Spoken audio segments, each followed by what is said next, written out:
గట్టిగా tough fight ఇచ్చేటి గెలవగలిగారు. తక్కువ. అవును. అంతకుముందు విజయం ఓడిపోయిన సీట్ అది. అవును అవును అట్లాగే మొన్న కూడా 4 ఎమ్మెల్యేలు ఓడిపోయిన సీట్. అవును. అందులో స్టీల్ ప్లాంట్ గొడవ ఆ టైంలో అవును. కరెక్ట్ గా ఇట్లాంటి సిచ్యువేషన్ ఇంకేం గెలుస్తుంది అనుకున్నా. అట్లాంటి చోట గెలిచింది వైసీపీ. అవును అవును అంటే గట్టిగానే ఎఫర్ట్ పెట్టారు. ఇప్పుడు అట్లాంటి చోట అక్కడే కాదు, పట్టు చాలా చోట్ల అదే సమస్య. ఇప్పుడు ఏంటంటే చాలా చోట్ల వైసీపీకి ఎదురవుతున్న సమస్య ఏంటంటే పాత సీట్ల దగ్గరికి వెళ్ళిపోమనన్నా జగన్ చెప్పాలి.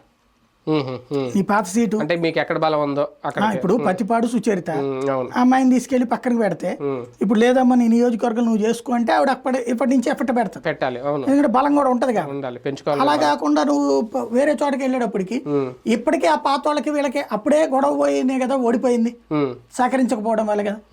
ఇప్పుడు ఇంకేం సహకరిస్తారు వాళ్ళు? అవును.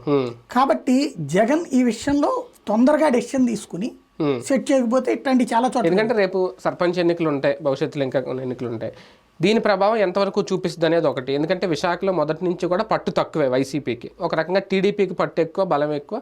ఇప్పుడు జనసేన కూడా యాడ్ అవ్వడం, కూటమిలో ఉండడం, వాళ్ళిద్దరికి ఉన్న బలం కలిసి వచ్చింది అనేది ఒకటి. అలాగే వీళ్ళ బలం పెంచుకునే ప్రయత్నాలు ఇంకా విశాఖలో తగ్గించేసిందా వైసీపీ, దానికి ఇది ఒక నిదర్శనం. ఒక బలమైన నాయకుడు, ఇది కొత్త పార్టీ కాబట్టి దీనికి బలమైన నాయకత్వం